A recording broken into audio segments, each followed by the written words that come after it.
Eleanor's hands shook as she signed her name on the contract, selling herself into servitude for a year. Across the desk, Silas Fordham's cold eyes revealed nothing. Outside, her dying horse had minutes left to live. Before we dive into the story, click the like button and subscribe to the channel so you don't miss more incredible stories tomorrow. Leave a comment telling us where you're watching from and what time it is there. Now, let's continue with the story. The mare's labored breathing filled the barn like a death rattle. Eleanor Brennan pressed her palm against Tempest's sweat-soaked neck, feeling the unnatural heat radiating from her buckskin coat. The horse's eyes, usually bright with spirit, had gone dull and unfocused.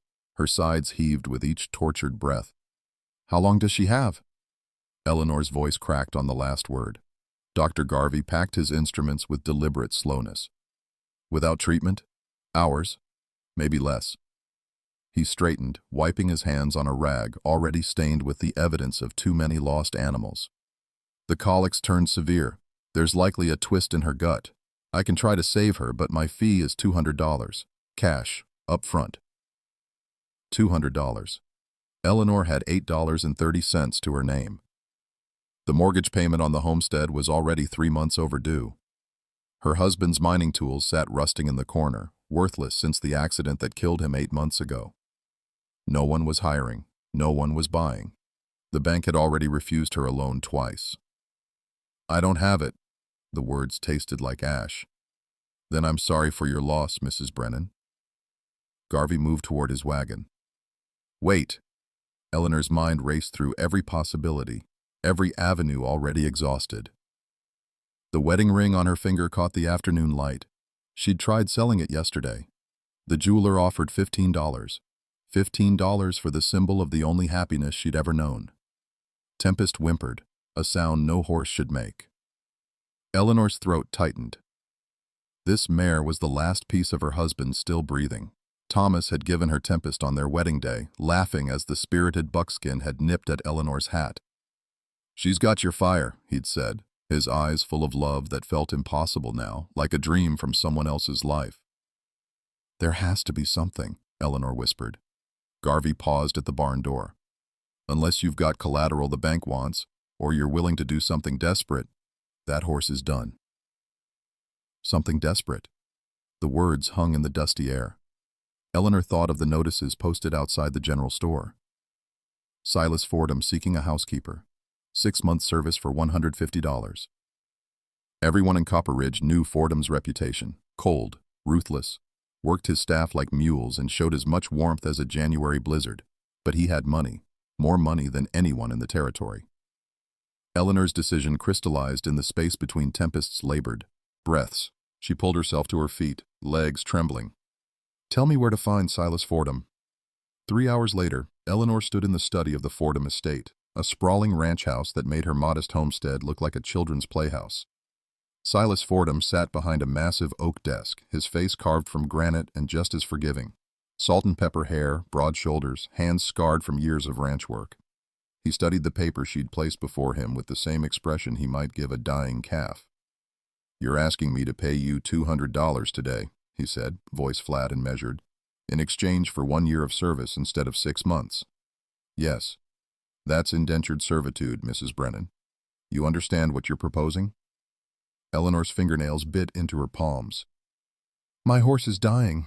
Dr. Garvey is waiting at my homestead. If I don't return with that money in the next hour, she'll be dead before sunset." Something flickered across Fordham's face, too quick to name. He picked up a pen, dipped it in ink, and began writing. 1 year, 7 days a week, cooking, cleaning, laundry, stable work, whatever I require. No days off except 1 afternoon per week. You break the contract, you owe me double." "I understand." He slid the contract across the desk. Eleanor read it once, her heart hammering against her ribs. Every word was a shackle, but every word bought Tempest another breath. She signed her name in handwriting that looked nothing like her own. Fordham counted out $200 in bills and coins. "My man will drive you back. Be moved into the servants' quarters by tomorrow morning, 6 o'clock sharp." Eleanor clutched the money like a lifeline, already running for the door. Behind her, Silas Fordham sat alone in his study, staring at the contract with an expression that might have been regret. Eleanor arrived at the Fordham estate at dawn, her few belongings packed in a worn carpet bag. The ranch stretched across the valley like a small kingdom. 40 horses grazed in the pastures, cattle dotted the distant hills. Bunkhouses lined the western fence where ranch hands were already starting their day. Silas met her at the kitchen door. No greeting, no acknowledgement of the desperation that had brought her here. He simply motioned her inside. "Your room." He pointed to a narrow door off the kitchen. The space beyond was barely larger than a closet. A cot, a wash basin, a hook for her clothes. The window overlooked the vegetable garden, overgrown and dying. "Breakfast for the hands at 5:30, Silas said, his tone clipped and businesslike. "Main house cleaned by noon. Laundry on Mondays and Thursdays. My late wife's garden needs tending. Supper at 6 sharp." Eleanor nodded, her exhaustion making the list of tasks blur together. "One more thing." Silas's gaze hardened. "The room at the end of the upstairs hallway stays locked. You don't go near it. You don't ask about it, understood?" "Yes, sir." He left, without another word.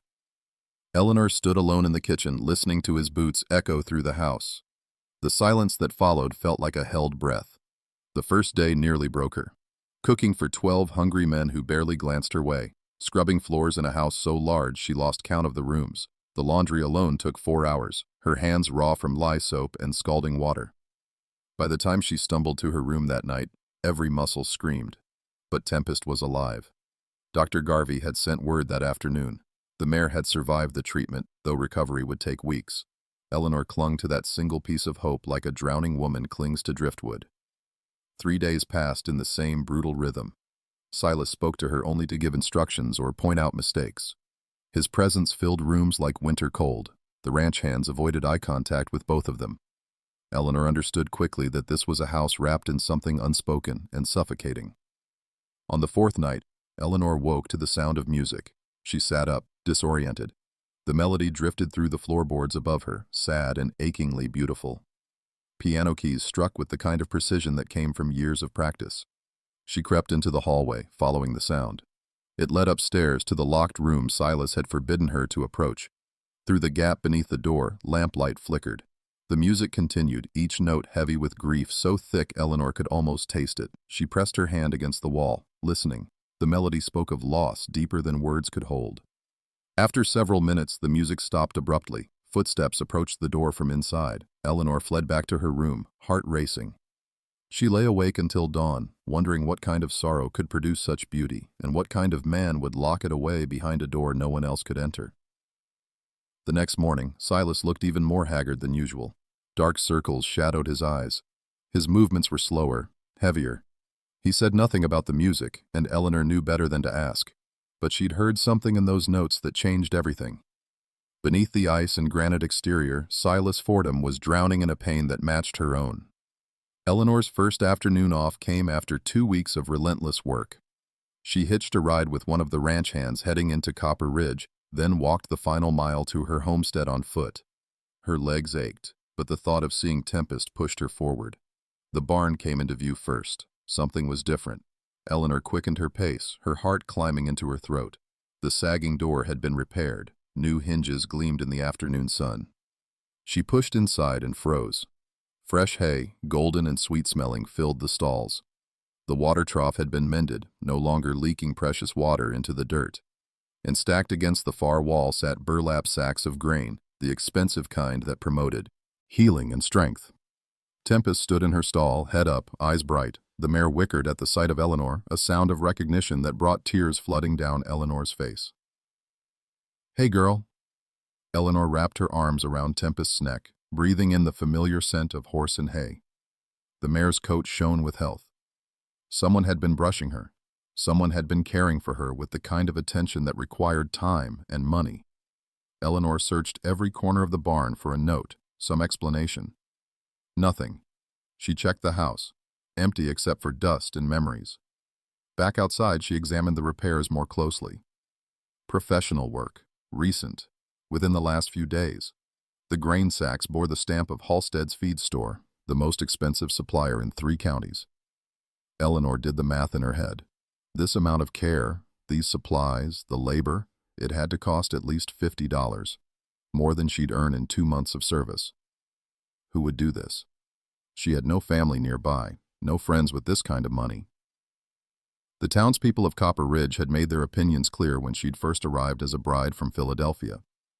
The Eastern widow trying to play frontier wife. They'd been waiting for her to fail. Eleanor spent an hour with Tempest, running her hands over the mare's recovering body, whispering promises she wasn't sure she could keep. The sun began its descent toward the mountains. Time to return to the Fordham estate, to her small room and endless work. She locked the barn carefully, her mind spinning. Someone had done this. Someone had seen her desperation and responded with silent generosity. The mystery gnawed at her the entire walk back. That evening, Silas barely looked at her during supper. He ate in silence, reading through ranch ledgers as if she didn't exist. But when Eleanor collected his plate, she noticed something. A thin line of hay dust clung to his sleeve, the same golden color as the fresh bales in her barn. Her breath caught. She glanced at his face, searching for confirmation. He kept his eyes on the ledgers, his expression unchanged.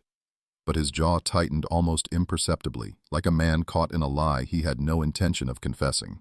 Eleanor carried the dishes to the kitchen, her hands trembling. Silas Fordham, the man who worked her like a mule and spoke to her in commands, had spent his own money to save her horse, had taken time from running his empire to repair her barn and ensure Tempest's recovery. The cold, ruthless rancher everyone feared had shown her a kindness so profound she could barely breathe around it. And he'd done it anonymously, expecting nothing in return, wanting no gratitude or acknowledgement. Eleanor stood at the wash basin, soap suds cooling on her raw hands, and realized she didn't understand Silas Fordham at all. The mistake happened on a Tuesday morning. Silas had left early to inspect the northern pastures, and Eleanor moved through the house with her usual efficiency. She'd just finished the study when she noticed the door at the end of the upstairs hallway standing slightly ajar. He'd forgotten to lock it. Eleanor stood at the top of the stairs, her cleaning basket growing heavy in her hands. Every instinct screamed at her to turn around, to pretend she'd seen nothing, but curiosity and something deeper pulled her forward. She needed to understand the man who'd shown her such unexpected kindness. She pushed the door open slowly. Sunlight streamed through lace curtains, illuminating a room frozen in time. A hand-carved cradle sat in the corner, its wood polished to a soft glow. Tiny gowns hung in an open wardrobe, each one sewn with meticulous care. Children's books lined a low shelf. Wooden toys waited for hands that would never hold them. Eleanor's throat tightened. A nursery, perfect and untouched. The piano dominated one wall, sheet music scattered across its surface. Eleanor picked up one page, recognizing the melody she'd heard through the floorboards. The margins were filled with notes in elegant handwriting. Catherine's handwriting, instructions for dynamics, reminders about tempo, small hearts drawn next to particularly beautiful passages. A portrait hung above the cradle. The woman in the painting had warm brown eyes and a smile that seemed to light the canvas from within. She wore a blue dress, one hand resting on her swollen belly. The joy radiating from her face made Eleanor's chest ache. Her name was Catherine. Eleanor spun around, the sheet music falling from her hands. Silas stood in the doorway, his face unreadable. She waited for the fury, the dismissal, the end of her contract. Instead, he walked into the room and picked up the fallen page. His fingers traced the handwritten notes with devastating gentleness. She loved music more than anything, he said quietly. Played every evening. Said it would help the baby know her voice before birth. He set the page back on the piano. She died 3 years ago. Childbirth complications. The baby died with her. A daughter. I'm sorry. The words felt insufficient, hollow against the weight of such loss. Silas moved to the window, his back to Eleanor. Everyone told me to clear this room. Pack it away. Move forward. His voice cracked slightly. I couldn't. Every piece of her is in here. If I let it go, I lose her completely. Eleanor understood then. The locked door wasn't just about grief. It was about preservation, about refusing to accept that love could vanish so completely. I lost my husband 8 months ago, she said softly. Mining accident. One moment he was alive, making plans for spring planting. The next, they were carrying his body home. She moved to stand beside Silas. The pain doesn't get smaller. We just learn to carry it differently. Silas turned to look at her, really look at her, for the first time since she'd arrived. His eyes held the same bottomless sorrow she saw in her own reflection every morning. The supplies at your homestead, Eleanor said. That was you. He nodded slowly. I couldn't stand the thought of you losing the horse after losing everything else. I know what it's like to have nothing left but memories. Something shifted between them in that moment. Two people who'd been drowning alone suddenly recognized each other as fellow survivors of the same shipwreck. "Thank you," Eleanor whispered. "For saving her, for understanding." Silas didn't respond with words. He simply turned back to the portrait of Catherine, and Eleanor stood beside him in shared silence, the weight of their combined grief somehow feeling lighter for being carried together. The evening conversation started 3 days after Eleanor discovered the nursery. Silas began appearing in the kitchen after supper, lingering over coffee instead of retreating to his study. At first, the silence between them felt awkward, heavy with things unsaid. Then slowly, carefully, they began to talk. "How's the mare doing?" Silas asked one night. "Stronger every day. She'll be ready to ride soon." Eleanor poured him more coffee. "I still don't know how to repay you for what you did." "Don't." His voice was firm, but not unkind. "Some debts aren't meant to be repaid." As the weeks passed, their conversations deepened. Silas told her about building the ranch from nothing, about Catherine's laughter filling these empty rooms, about the daughter he'd never gotten to hold. Eleanor shared memories of Thomas, of their dreams for the homestead, of teaching school back in Philadelphia before love had brought her west. One evening, Silas asked if she'd like to learn about horse breeding. Eleanor's eyes lit up. He took her to the stables the next morning, explaining bloodlines in confirmation with the patience of a natural teacher. She asked intelligent questions, absorbed information like parched ground soaking up rain. Silas found himself impressed by her quick mind and genuine interest. The ranch hands noticed the change. Their boss smiled occasionally now. He no longer barked orders with the same harsh edge, and Mrs. Brennan, the woman they'd initially pitied, had earned Silas Fordham's respect, something none of them had managed in years. Eleanor's weekly visits to Tempest became something Silas looked forward to hearing about. She'd return, glowing, full of stories about the mare's progress. Her joy was infectious, warming corners of his heart he'd thought permanently frozen. One evening, Eleanor found Silas standing at Catherine's piano, his fingers hovering above the keys but not touching them. "Would you play?" he asked without turning around. Eleanor hesitated. She hadn't touched a piano since leaving Philadelphia, since the life she'd built there crumbled into grief and poverty, but something in Silas's voice made refusal impossible. She sat down and began to play. The melody flowed from her fingers, rusty at first, then gaining confidence. She chose a piece Catherine had loved, judging by the worn sheet music. As the final notes faded, she heard a sound that made her freeze. Silas was crying, not the silent tears of private grief, but deep, wrenching sobs that seemed torn from somewhere buried and locked away. He sank into a chair, his face in his hands, his shoulders shaking. Eleanor went to him without thinking. She knelt beside the chair and took his hand. He gripped it like a lifeline, and they stayed that way until the storm passed, her small hand anchoring him to the present while his past finally released its chokehold. When he could breathe again, Silas looked at her with red-rimmed eyes. "I haven't cried since the funeral. Everyone expected me to be strong." "Strength isn't the absence of tears," Eleanor said softly. "Sometimes it's having the courage to finally let them fall." Something changed between them that night. The walls they'd both built for protection began to crack, and in the spaces between employer and servant, widower and widow, two wounded souls started recognizing the possibility of something neither had dared hope for. Healing, connection, perhaps even love.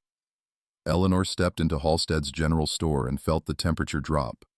Conversations died mid-sentence. Women clutched their baskets tighter and turned their backs. The store owner's wife, Mrs. Dalton, whispered something to her companion, her eyes sharp with judgment. Eleanor kept her head high and moved toward the counter. She needed flour, coffee, and salt for the ranch kitchen. Simple supplies that shouldn't require courage to purchase. "I need to place an order," Eleanor said to Mr. Halstead. The store owner looked past her as if she'd become invisible. "Store's closing early today." "It's barely noon." "Nevertheless." He began wiping down the counter with exaggerated attention. Mrs. Dalton's voice carried across the store, pitched just loud enough. "Some women have no shame, living under a man's roof without marriage. Everyone knows what that means." Heat flooded Eleanor's face. She turned to face the woman directly. "I'm employed as his housekeeper, nothing more." "Of course, dear." Mrs. Dalton's smile was poison wrapped in silk. just like all the other housekeepers throughout history. Tell me, does he pay you in cash or in other considerations? Several women tittered. Eleanor's hands clenched into fists. She'd done nothing wrong. She'd sold a year of labor to save her horse's life, working herself to exhaustion day after day. And these people, who'd never offered her a single kindness when Thomas died, who'd watched her struggle and starve without lifting a finger, dared to judge her survival. Mrs. Brennan, a young boy tugged at her sleeve. My ma says you should leave before things get ugly. Eleanor looked down at the child's worried face and realized the situation was worse than cruel words. She walked toward the door, but Mrs. Dalton's parting shot followed her out. Fallen women always find their level. At least, be honest about what you are. Outside, children playing in the street stopped to stare. One picked up a stone and threw it, missing Eleanor by inches. An adult laughed. Eleanor walked faster, her vision blurring with tears she refused to shed in public. She made it to the edge of town before the humiliation overwhelmed her. She'd survived losing Thomas, survived poverty and desperation, survived signing away her freedom. But this casual cruelty from people who knew nothing about her choices cut deeper than she'd expected. When Silas found her 2 hours later, sitting by the creek halfway between town and the ranch, her eyes were dry but her face was stone. The store owner sent word, Silas said quietly. Told me what happened. Eleanor didn't look at him. They think I'm your mistress, that I sold myself for more than labor. Silas's jaw tightened until the muscle jumped. He mounted his horse without another word and rode toward Copper Ridge at a gallop. Eleanor arrived at the ranch an hour later to find Silas hadn't returned. She went through the motions of preparing supper, her mind numb. The ranch hands ate in uncomfortable silence, clearly aware something had happened. Silas returned after dark. He said nothing about where he'd been, but the next morning, one of the hands told Eleanor what had happened.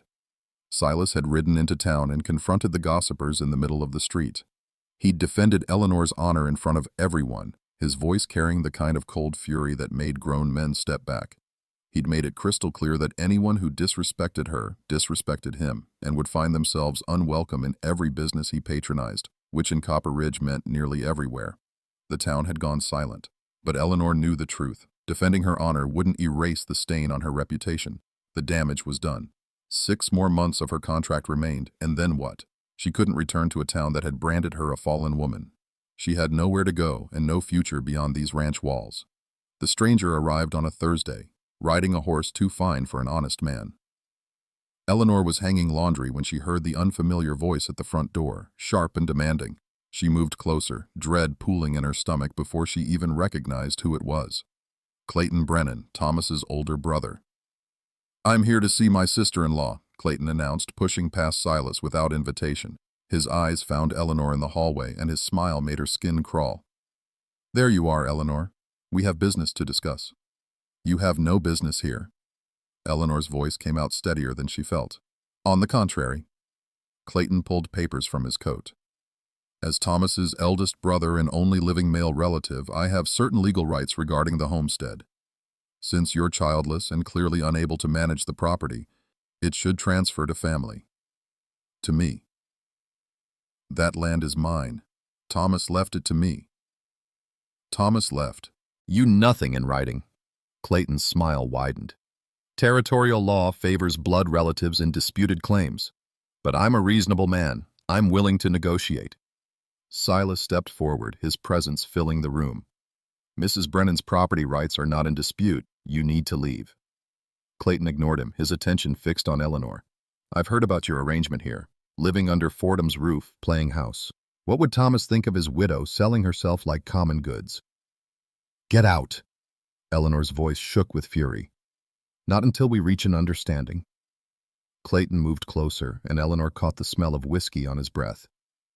You marry me, Eleanor. Make it proper. Keep the homestead in the family. Otherwise, I'll tie up that land in legal proceedings for years. You'll have nothing. I'd rather burn it to the ground than let you touch it.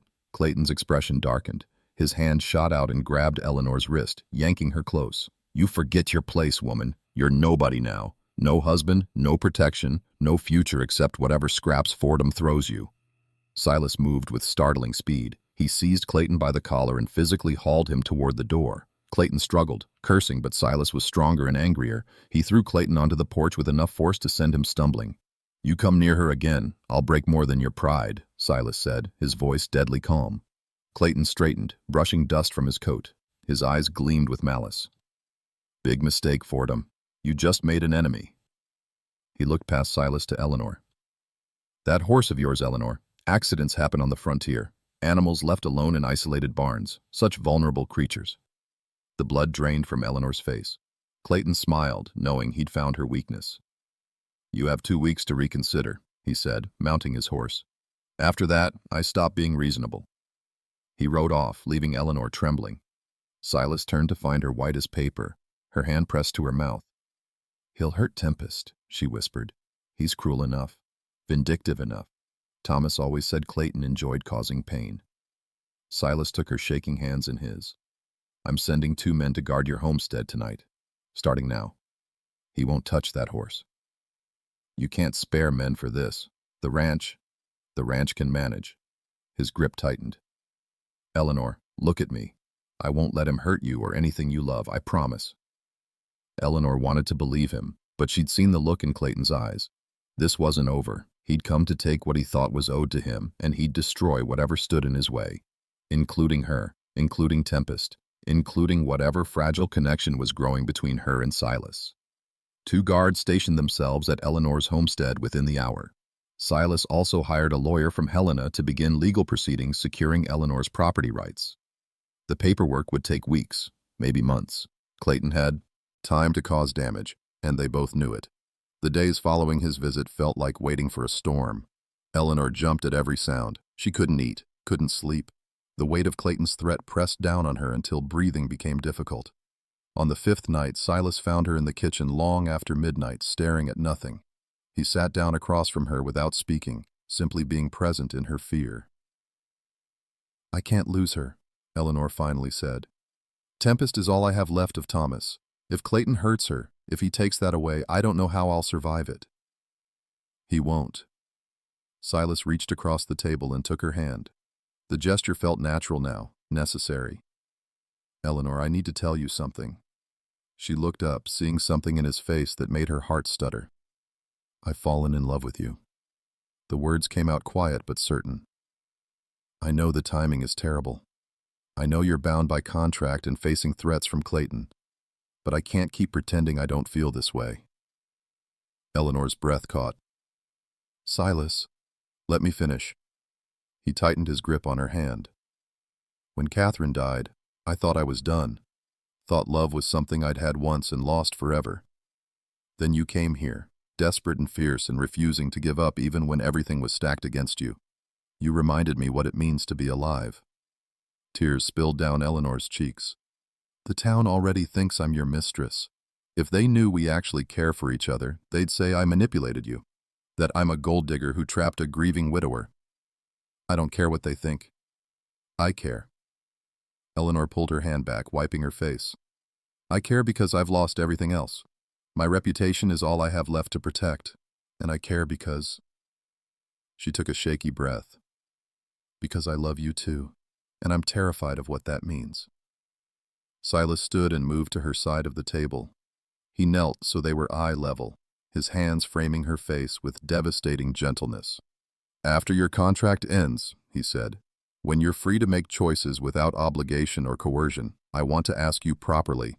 I want to marry you, Eleanor, not as employer and servant, not out of convenience or scandal, but as equals who chose each other. That's 6 months away. Then we wait 6 months." He pressed his forehead to hers. "I've learned the hard way that life is too short to live in fear. I lost Catherine because I had no choice. But I have a choice now. I choose you. I choose us. Whenever you're ready." Eleanor closed her eyes, letting herself feel the impossible hope blooming in her chest. For the first time since Thomas died, the future looked like something other than survival. It looked like a life worth living. 6 months, she whispered. "Ask me again in 6 months." "I will." Silas kissed her forehead, a promise sealed with tenderness. "Every day until then, I'll show you exactly what kind of future we could build together. They stayed like that, foreheads touching, hands intertwined, two people who'd survived the worst and found each other in the aftermath. Outside, guards watched over a recovering mare. Inside, something fragile and precious was being built from the ruins of two shattered lives. But neither of them knew that Clayton's patience had already run out, and revenge was coming faster than any legal proceeding could prevent. The smell of smoke woke Eleanor at 3 a.m. She bolted upright, her heart already racing before her mind fully understood the danger. Through her small window, orange light flickered against the darkness. Fire. She ran into the hallway screaming, "Fire! The stables are burning!" Silas appeared instantly, already pulling on boots. He grabbed the bell by the door and rang it with violent urgency. The sound shattered the night, bringing ranch hands stumbling from the bunkhouses in various states of undress. Eleanor ran outside behind Silas. The main stable was engulfed, flames climbing the wooden walls and licking at the roof. Inside, horses screamed in terror. 40 animals trapped in a burning building. "Get them out!" Silas shouted, already running toward the entrance. Ranch hands grabbed buckets, forming a water line from the well, but everyone knew it was futile. The fire was spreading too fast. Silas disappeared into the smoke. Men followed him, covering their faces with wet cloth. Eleanor watched 3 horses burst through the door, wild-eyed and panicked, then 5 more. The ranch hands worked frantically, guiding the terrified animals to safety. But the fire kept spreading, the smoke grew thicker, and Silas hadn't come back out. Eleanor's blood turned to ice. She scanned the chaos, counting the men who'd emerged. Silas wasn't among them. "Where is he?" she screamed at the nearest ranch hand. "Back of the stable. Pregnant mare won't move." Eleanor didn't think. She grabbed a bucket of water, dumped it over her head, and ran straight into the burning building. The heat hit her like a physical wall. Smoke choked her lungs. She could barely see through the ash and flames. She pushed deeper, calling Silas's name, following the sound of his voice, trying to calm a terrified horse. She found him in the last stall. The pregnant mare was down, too frightened to stand. Burning debris blocked their only exit. Silas was trying to lift the horse bodily, his face black with soot, his hands bleeding. "Eleanor, get out!" he roared when he saw her. Instead, she grabbed the mare's halter and pulled while Silas pushed. The horse staggered to her feet. Together, they forced the panicked animal toward the blocked exit. Silas kicked at the burning timber, clearing a path barely wide enough. They shoved the mare through. Eleanor followed, but her legs suddenly wouldn't work. The smoke had stolen all the oxygen from her lungs. She saw Silas's face, saw the terror in his eyes. Then everything went black. She woke to someone pressing on her chest, forcing air into her lungs. Pain exploded through her body. She coughed violently, smoke pouring from her mouth. Strong hands rolled her on her side as she vomited ash and bile. "Stay with me." Silas's voice was raw with panic. "Eleanor, please, stay with me." She tried to speak but managed only a wheeze. The world spun. Darkness pulled at her again. "Someone ride for the doctor!" Silas was shouting, his voice breaking. "Now!" The last thing Eleanor registered before unconsciousness took her was Silas holding her, his face streaked with tears cutting through the soot. He was saying something over and over, a prayer or a promise, but the words dissolved into nothing as the darkness claimed her completely. Behind them, the stable collapsed with a roar of splitting timber and flame. All the horses had been saved, but Eleanor, who'd run into fire without hesitation to save the man she loved, might not survive the choice she'd made. Eleanor woke to sunlight streaming through unfamiliar windows. Her throat felt like she'd swallowed broken glass. Every breath burned.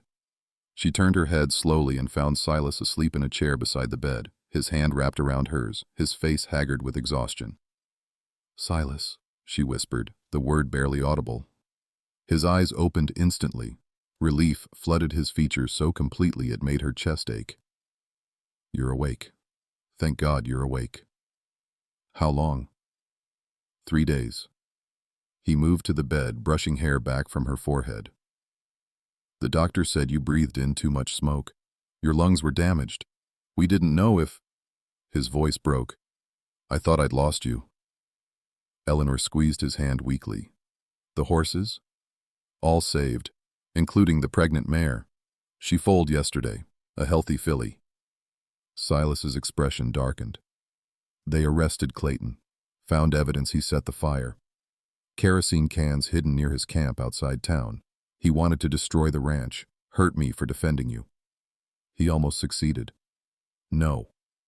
Silas brought her hand to his lips. "He failed completely. Because of you. You ran into that fire without hesitation. You saved that mare's life. You saved me." His eyes glistened. "The whole town knows what you did. They're calling you a hero." Over the following weeks, Eleanor's strength slowly returned. The town's attitude shifted like wind changing direction. The same people who'd called her a fallen woman now stopped by with flowers and apologies. Mrs. Dalton actually cried while begging Eleanor's forgiveness, admitting she'd been cruel out of jealousy and boredom. Eleanor accepted their apologies with grace, though she'd never forget how quickly they'd turned on her. Some scars ran deeper than smoke damage. 2 months after the fire, on a morning brilliant with autumn color, Silas found Eleanor in the garden she'd restored to life. He carried something behind his back, his expression nervous in a way that made her smile. "I know we agreed to wait," he said, "but I've never been good at patience." He knelt in the dirt, not caring about his clean trousers, and pulled out a small velvet box. "Eleanor Brennan, will you marry me? Not because of contracts or obligation, not because the town expects it or because we survived a fire together, but because I love you more than I thought possible to love again. Because you make me want to live instead of just exist. Because you're the bravest, most stubborn, most beautiful woman I've ever known." Eleanor's tears came instantly. "Yes, 1,000 times yes." The wedding took place at the ranch 3 weeks later. The whole territory attended, as if trying to make amends for their earlier judgment. But Eleanor only had eyes for Silas, standing at the makeshift altar in his best suit, looking at her like she was the answer to every prayer he'd stopped believing would be heard. As they exchanged vows, a commotion stirred at the back of the gathering. Eleanor turned to see 2 ranch hands leading a horse through the crowd. Tempest, fully healed and gleaming with health, wore ribbons in her mane. "My wedding gift to you," Silas said softly.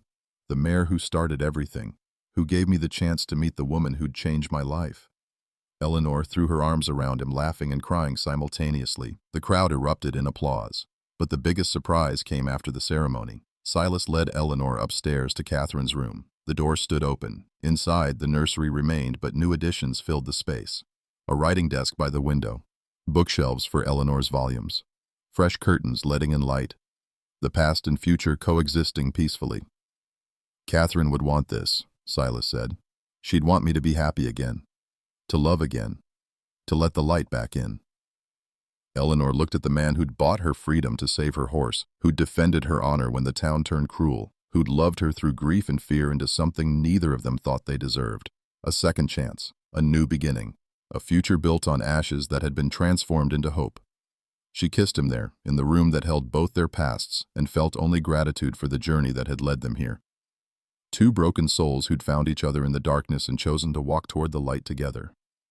Click the like button and subscribe to the channel for more incredible stories of hope, redemption, and love that will touch your heart. Share this story with someone who needs to believe in second chances.